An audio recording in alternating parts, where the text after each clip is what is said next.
Hello everyone, good evening. मैं Mukesh Katare, Unacademy पर आप सभी का स्वागत। दोस्तों, पिछली बार हमने जो कुछ लेक्चर थे उसमें अलग अलग चीज़ों को कवर किया था और लास्ट टाइम हमने इकोनॉमिक्स, बजट और ये सब चीज़ें समझी थी। आज के हमारे लेक्चर में हमारा जो फोकस रहेगा वो रहेगा कि 2020 में जो परीक्षा होने वाली है प्रीलिम्स और मेंस की, और 2019 की जो मुख्य परीक्षा होगी उसमें हम आंसर कैसे लिखेंगे। एक कॉमन सा टॉपिक लूँगा जो दोनों ही सिलेबस में फिट होगा। एक बार सिलेबस देख लेते हैं 2020 का मुख्य परीक्षा वाला। तो 2020 में पेपर 2B मुख्य परीक्षा के लिए, इसमें जो हेडिंग रखी गई है ना, इकोनॉमिक्स एंड सोशियोलॉजी करके, उसके टॉपिक देखते हैं कि वो जो टॉपिक हैं वो हम कैसे कवर कर सकते हैं, है ना, और क्या राइट आंसर होना चाहिए। क्या डिफरेंस हो जाता है 2019 और 20 में। सिर्फ शब्द सीमा का अंतर आ गया है, 300 की जगह 200 में लिखना होता है, 100 की जगह 50 शब्द कर दिए। और 3 नंबर वाला पहले 30 शब्द होते थे, अब उन्होंने उस शब्द संख्या को घटा के 10 शब्द कर दिया गया है। राइट, तो प्रैक्टिस करते जाते हैं तो चीज़ें बड़ी आसानी से बन जाती है, उसमें समस्या नहीं होती है। मेरे पुराने लेक्चर देखने के लिए आप इसमें वीडियो में जा सकते हो, देख सकते हो। यहाँ आप देखोगे ये इकोनॉमिक्स एंड सोशियोलॉजी करके सिलेबस को डिज़ाइन किया है इन्होंने। इसमें आता है भारतीय अर्थव्यवस्था की वर्तमान प्रवृत्तियाँ और चुनौतियाँ, करेंट ट्रेंड्स एंड चैलेंज, एक। दूसरा आता है मध्य प्रदेश और भारत में कृषि या इन क्षेत्रों के जो मुद्दे हैं उनके बारे में। तो पहले मैं आपको यहाँ समझाने की कोशिश करूँगा कि करेंट ट्रेंड एंड जो चैलेंज है वो क्या है। बिल्कुल उसी फॉर्मेट में बताऊंगा जैसा कि पूछे जाने की संभावना रहती है। राइट, आप इसको नोट डाउन कर सकते हैं, पेपर पेन ले लें, उसमें साथ साथ में नोट करेंगे, ज़्यादा आपको हेल्पफुल रहेगा। सिंपल सा प्रश्न लिया कि भारतीय अर्थव्यवस्था की जो वर्तमान प्रवृत्तियां हैं वो क्या हैं और चैलेंज क्या आते हैं, ट्रेंड्स क्या होते हैं। वो अगर 300 या 200 शब्दों में आएगा तो इसका हमें इंट्रो लिखना पड़ेगा, इंट्रोडक्शन मस्ट है, बिना इंट्रो के ये आंसर पूरा नहीं होता। राइट, तो देखो, भारतीय अर्थव्यवस्था की कोरोना के पहले की स्थिति पर हम विचार करेंगे। ये टेम्परेरी फेज है, जल्दी ही ठीक हो जाएगा। तो भारतीय अर्थव्यवस्था विश्व की सबसे बड़ी और विकासशील अर्थव्यवस्था मानी जाती है। एक विकसित अर्थव्यवस्था होती है और दूसरी होती है जिसे हम डेवलपिंग या विकासशील के नाम से जानते हैं। दोनों में जो मूल अंतर है वो अंतर ये रहता है कि संसाधनों की बात अगर हम करें, रिसोर्सेज की बात करें, तो संसाधन दोनों में उपलब्ध है। लेकिन विकासशील देशों में जो संसाधन है उसका हम पूरी दक्षता के साथ, एफिशिएंसी के साथ उपयोग नहीं कर पाए। कहीं ना कहीं टेक्नोलॉजी और स्किल वो हमारे पास का विकसित, डेवलप्ड का मतलब हो जाता है कि इन्होंने संसाधनों का 100% एफिशिएंसी से प्रयोग करना शुरू कर दिया। विकसित देशों की अलग रिसोर्सेस, अलग प्रकार से चीज़ें रहती हैं, विकासशील देशों में अलग रहती है। तो विकासशील देशों में यहाँ पर कृषि ये सबसे महत्वपूर्ण हो जाता है, इस पर निर्भरता ज़्यादा रहती है। राइट,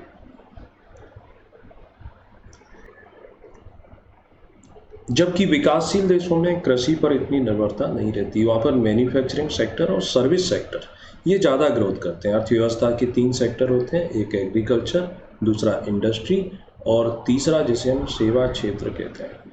तो हमारे विकासशील देशों में ज़्यादातर जो जनसंख्या है वो निर्भर रहती है कृषि पर। तो यही सारी बातें मेंशन करना है। भारतीय अर्थव्यवस्था सबसे बड़ी और विकासशील अर्थव्यवस्था है। कृषि पर अत्यधिक निर्भरता होने के साथ साथ सेवा और अन्य क्षेत्र में भी वर्तमान में अर्थव्यवस्था को विकसित किया गया है या महत्वपूर्ण योगदान दे रहे हैं। राइट, अब इनके हम कुछ लक्षण देख लेते हैं, कंपोनेंट तत्व देख लेते हैं।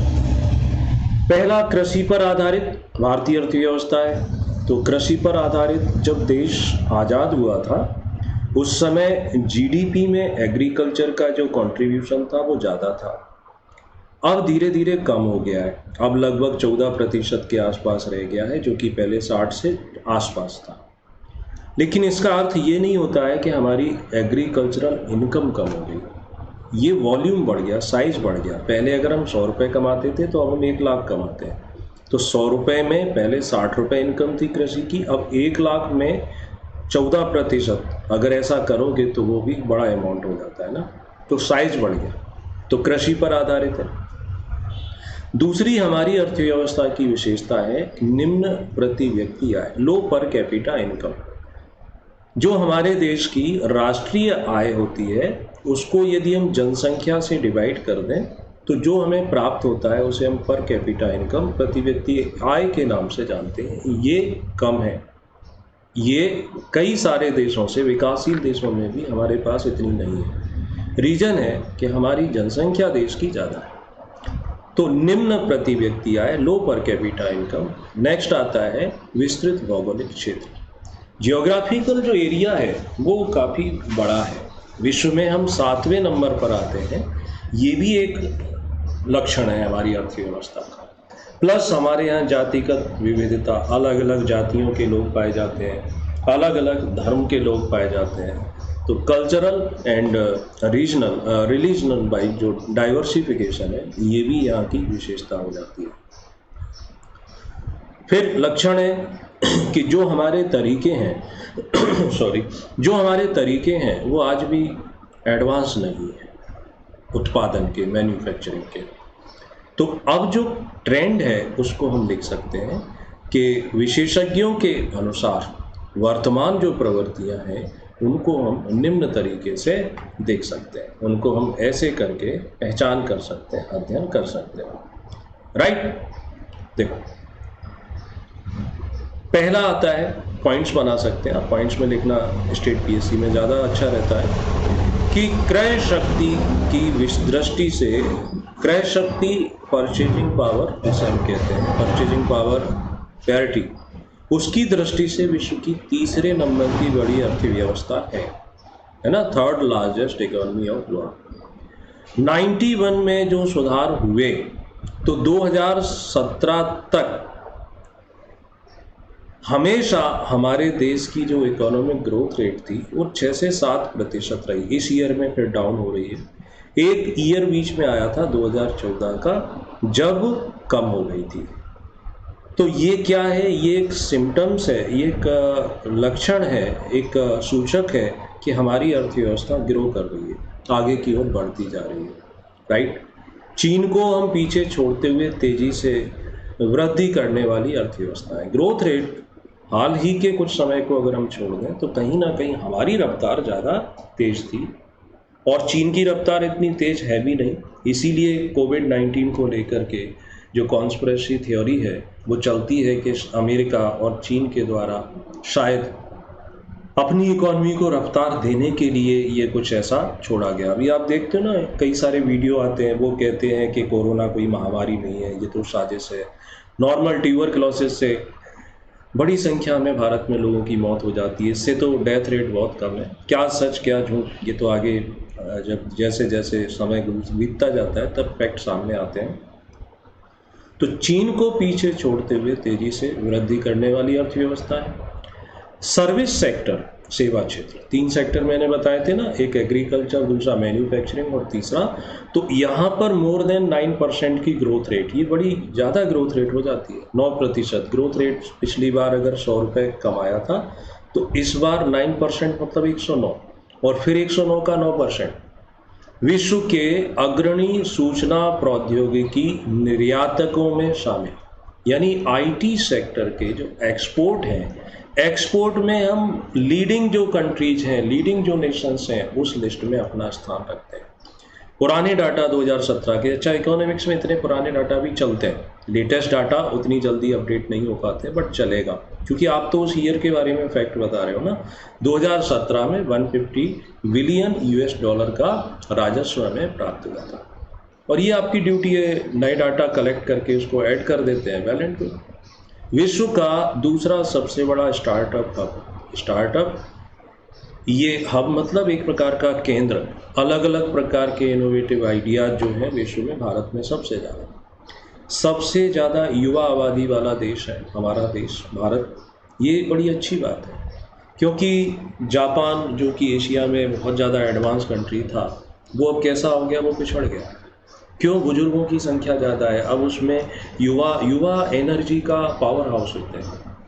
तो हमारे देश में युवा आबादी सबसे ज़्यादा है, तो इस वजह से अगर हम इस युवा आबादी को स्किल्ड कर दें, दक्ष बना दें, तो ये हमारा एसेट बन जाता है, ये हमारी संपत्ति बन जाता है। दूसरी बात, हिंदी के साथ साथ अंग्रेजी भाषा यहाँ बोली जाती है, यूज लाई जाती है, बड़ी आसानी से लोग सीख जाते हैं ना। और ऑफिशियल केंद्र सरकार हो, सुप्रीम कोर्ट हो, संसद हो, तो ये हमें ग्लोबली कनेक्ट करने में, वैसे भाषा को लेकर के विरोध हो सकता है कि हम अपनी मातृभाषा छोड़कर अन्य भाषा की प्रशंसा करते हैं, हम यहाँ इकोनॉमिक बेनिफिट लेने की बात करते हैं, राइट। इसके साथ साथ हमारी अर्थव्यवस्था का जो वर्तमान ट्रेंड ये भी कहता है कि हमारे पास आज इतनी ज़्यादा पावर है, इतनी ज़्यादा शक्ति है, बस इसको सही दिशा मिल जाए तो आसानी से आईटी सेक्टर का प्रयोग कर सकते हैं। चीन में जो कंपनियां गई थी, अभी प्रधानमंत्री ने वोकल ग्लोबल का नारा दिया कि हम उनको स्पेस प्रोवाइड करेंगे भारत में, कि वैसी कंपनियां जिन्हें हम MNCs कहते हैं, मल्टीनेशनल कंपनीज, इनका कोई देश अपना घर नहीं होता। जहां सुविधाएं मिलती हैं, जहां कस्टमर मिलते हैं, वहां जा कर के ये शिफ्ट हो जाते हैं। तो इन्हें सुविधाएं दे दो, बेसिक इंफ्रास्ट्रक्चर अच्छा बना दो, आसानी से ये आ सकते हैं। और भी कुछ पॉइंट्स आप चाहें तो ऐड ऑन कर सकते हैं, राइट। तो ये तो रहा करंट ट्रेंड। अब आता है चैलेंज क्या है, चुनौतियां क्या है, ठीक है। तो चुनौतियां सेंट्रल हेडिंग भी कर सकते हो, बीच में हेडिंग डाल के इनको लिख सकते हो। जैसे पहला आता है लैक ऑफ कैपिटल, पूंजी का अभाव। पूंजी कि जब भी कोई हम अर्थव्यवस्था में बड़ा काम करना चाहते हैं, चाहे हमें इंफ्रास्ट्रक्चर अच्छा करना हो, डैम बनाने हो, रेलवे ट्रैक बिछाने हो, सड़कें अच्छी, एक्सप्रेस हाईवे बनाने हो, बड़े कारखाने लगाने हो, तो क्या चाहिए, पूंजी।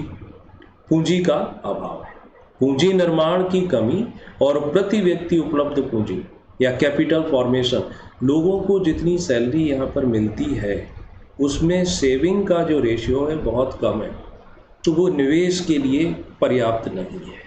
एक फैक्टर, ये बड़ा गंभीर चुनौती है, क्योंकि महंगाई इतनी बढ़ती जाती है कि लोगों को उसी पर खर्च करना पड़ जाता है। दूसरा, जनसंख्या का दबाव। विश्व का सेकंड लार्जेस्ट है, चीन को कुछ दिन में हम पीछे कर जाएंगे।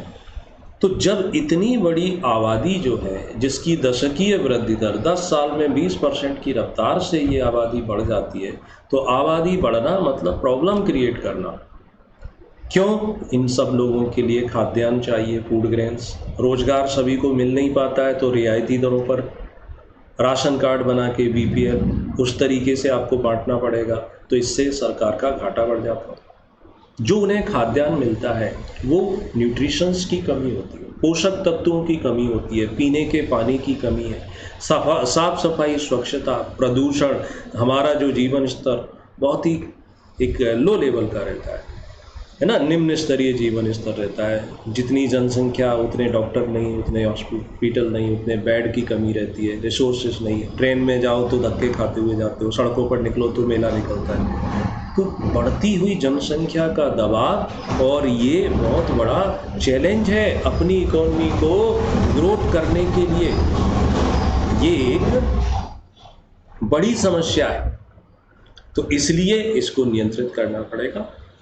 ओके, तो और काट छांट करके आप ये फैक्ट ऐड ऑन कर सकते हैं।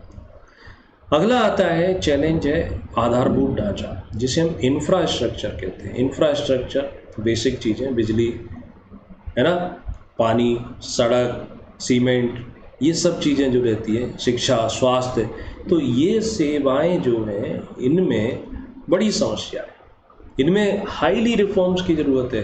कहीं ना कहीं पावर ग्रिड खराब स्थिति में है, जहाँ से पावर जनरेट की जाती है, किसी ना किसी भाग में हमेशा पावर कट होता ही रहता है ना। पब्लिक ट्रांसपोर्ट की स्थिति बहुत ज़्यादा ख़राब है, सड़कों में इतने ज़्यादा गड्ढे मिल जाते हैं, उन्हें सुधारना एक बड़ा चैलेंज है। देश में कहने के लिए सभी के लिए स्वास्थ्य सेवाएं हैं, लेकिन आज भी 90% हमारी आबादी है जो पब्लिक हेल्थ की सिचुएशन बहुत ख़राब है। आज कोविड-19 के दौर में वो महंगे हॉस्पिटल, महंगे नर्सिंग होम जो प्राइवेट प्रैक्टिस करते थे, अधिकांश लोग ताला डाल के घर बैठ गए। सिर्फ इलाज कहाँ हो रहा है? सरकारी हॉस्पिटलों में हो रहा है, और प्राइवेट में हो भी रहा है तो लाखों रुपया चार्ज करते हैं। तो आज हमारे देश की 90% आबादी तक ये हेल्थ सुविधाएं नहीं है, और जो है भी तो फिर उनकी सर्विस उतनी अच्छी नहीं है। तो ये बिगड़ता हुआ आधारभूत ढांचा। इसके बाद बड़ी चुनौती है कि कृषि पर एक्सेस डिपेंडेंसी। रोजगार सबको तो मिलता नहीं है। अब रोजगार नहीं मिलता है तो क्या करें? तो व्यक्ति के पास जो कुछ थोड़ी बहुत एग्रीकल्चरल लैंड है उसमें बढ़ता हुआ परिवार अपना भरण पोषण करेगा। वर्ल्ड बैंक ने 2014 में रिपोर्ट दी थी कि भारत में 47% आबादी जो है कृषि पर निर्भर थी और कृषि का योगदान जो है वो 17% रह गया। मतलब 50% पॉपुलेशन जो कृषि पर प्रत्यक्ष रूप से अपना जीवन यापन करती है, राष्ट्रीय आय में उसका हिस्सा मात्र इतना। तो ये क्या बताता है? ये बताता है कि ये पिछड़ा हुआ है। इंडस्ट्रियल सेक्टर में रोजगार बहुत सीमित आते हैं। ठीक, सर्विस सेक्टर के लिए स्किल की ज़रूरत पड़ती है। तो ये बड़ी गंभीर समस्या है। एक समस्या बेरोजगारी में 45 वर्ष के पिछले आंकड़ों की तुलना की गई, सबसे ज़्यादा बेरोजगारी की दर अभी वर्तमान में है। यहाँ लेबर इसकी प्रचुरता है, एविडेंट बड़ी मात्रा में। उनको रोजगार कैसा देना लाभदायक, प्रॉफिटेबल हो जाए, ये बड़ा टफ टास्क हो गया है। हर कोई नौकरी चाहता है, नौकरी लिमिटेड है।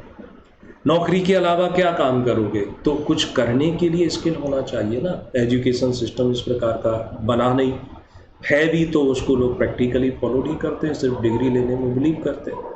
आधी आबादी कृषि में संलग्न है, जो सिर्फ जीवन निर्वाह कि आप दाल रोटी खा पाओ यही बड़ी मुश्किल से हो पाएगा। अगर अपने बच्चों को पढ़ाना चाहते हो, अपने लिए स्वास्थ्य सेवाएं अच्छी रखना चाहते हो, अपना ट्रांसपोर्ट सिस्टम बनाना चाहते हो, कुछ लग्जरियस लाइफ जीना चाहते हो, तो ये तो नहीं हो सकता। और उसमें भी शिक्षित बेरोजगारी गंभीर चुनौती। पढ़ा लिखा बेरोजगार लगातार बढ़ता जा रहा है। हर साल लाखों की तादाद में यूनिवर्सिटी और कॉलेज ये क्या बन गए हैं? ये रोजगार देने की फैक्ट्री नहीं, ये बेरोजगार पैदा करने की फैक्ट्री बन गए। तो चुनौती आएगी। फिर इसके बाद चैलेंज है सरकार के द्वारा जो सब्सिडी दी जाती है उसको कम करना। सब्सिडी मतलब एक व्यक्ति के हाथ से पैसा छीन लो और दूसरे व्यक्ति के हाथ में वह पैसा थमा दो। तो एक व्यक्ति जो अपनी योग्यता के बल पर पैसा कमाता है उस पर आपने टैक्स लगा लिए, पैसे ले लिए, और एक जो नहीं कमा रहा है उसको आप दिए जा रहे हो, तो इसको भी कम किया जाएगा। अलग अलग सेक्टर में सब्सिडी दी जाती है, हमारे भारत सरकार के राजस्व का एक बड़ा हिस्सा वहाँ खर्च हो जाता है। उसकी सार्थकता तो सिद्ध करो, यूटिलिटी तो बताओ उसका, तो उसकी उपयोगिता समझ नहीं आती है। लोगों को आदत पड़ गई है कि बस सरकार देती रहेगी, हमारा गुजारा चलता रहेगा, काम धंधा हम कुछ करेंगे नहीं। तो इसको रोकना, लीकेज को रोकना, सब्सिडी का पैसा ऐसे जो व्यर्थ चला जाता है उसको रोकना। ठीक है, लो पर कैपिटा इनकम ये समस्या है। एक स्टडी से पता चला कि अमेरिका में प्रति व्यक्ति आय भारत से 35 गुना है, 35 टाइम्स अमेरिका। चीन हमसे 5 गुना ज़्यादा है। तो सोच के देख सकते हो कि उनका जीवन स्तर कैसा होगा और हमारा कैसा होगा। 35 गुना खुशहाल जीवन जीता है अमेरिकी व्यक्ति, 5 गुना खुशहाल जीवन जीता है चीनी व्यक्ति। और इनकम भी जो है तो उसका डिस्ट्रीब्यूशन में बड़ा वेरिएशन आ जाता है। कुछ लोगों के पास सब कुछ और कुछ लोगों के पास कुछ कुछ है, राइट। तो ये गंभीर चुनौती है। ठीक है, इसके पहले आगे बढ़ूँ मैं कुछ इन्फॉर्मेशन अनअकैडमी प्लस के बारे में बता दूं कि मेरी क्लासेस अनअकैडमी पर रहती है। प्रीलिम्स और मेंस के लिए मैं यहाँ पर पढ़ाता हूँ। ज्वाइन करने के लिए रेफरल कोड मुकेश लाइव नीचे जो आप देखते हो यहाँ पर चल भी रहा है। यहाँ फ्री टेस्ट सीरीज उनके बेनिफिट आप ले सकते हो। यहाँ जो मेरी क्लास है मुख्य परीक्षा को पेपर 4 जो एथिक्स है वो चल रही है, शाम को 4 बजे लेक्चर रहता है। इसके बाद जो क्लास अभी स्टार्ट होने वाली है तो ये पेपर जो 2 है बी है ना, नए सिलेबस के अकॉर्डिंग इकोनॉमिक्स एंड सोशियोलॉजी 1 जुलाई से ये स्टार्ट हो जाएगी, राइट।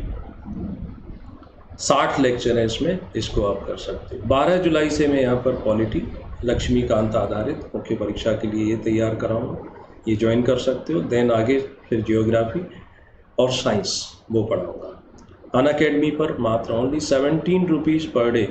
और उसमें live study, live doubt clearing session, study from home, EMI का ऑप्शन, ये सब बेनिफिट ले पाते हो। भारत के टॉप एजुकेटर की क्लास ले पाते हो। MPPSC की चैम्पियनशिप चल रही है, फ्री है, उसमें एनरोलमेंट करा लें जिसने नहीं कराया है। लिंक इसके वीडियो के डिस्क्रिप्शन में। 28 जून को इसका पेपर होगा। प्लस पर 1 month subscription, 3 month, 6 month, 12 month, 24 month available है। फीस बहुत नाम मात्र का, जैसे 1 साल का फीस 7,000 रुपये, बट इसमें नीचे आता है ना प्रोसीड टू पे, तो ये रेफरल कोड मांगता है। तो रेफरल कोड में आप मुकेश लाइव लिख सकते हैं, मुकेश कटारे लिख सकते हैं और 10% आपकी फ़ीस माइनस हो जाती है। बहुत सिंपल प्रोसीजर है इसको ज्वाइन करने का। ज्वाइन करके आप सिस्टमेटिक क्लास को अटेंड कर सकते हो। ओके, नेक्स्ट, पूंजी निर्माण की निम्न दर, कैपिटल फॉर्मेशन, ये बहुत कम है। पूंजी निर्माण बहुत लोगों को पता नहीं होता है कि मुझे जो सैलरी मिली, सपोज दैट 10,000 रुपये मिला, ये पूरा खर्च हो गया, उधार भी लेना पड़ा, तो मेरे पास कैपिटल फॉर्मेशन क्या हुआ? कुछ भी नहीं। मैं इसमें से 2,000 रुपये बचा लेता, बैंक में जमा करा देता, तो इसे पूंजी निर्माण कहते हैं। और ये जो पूंजी निर्माण है,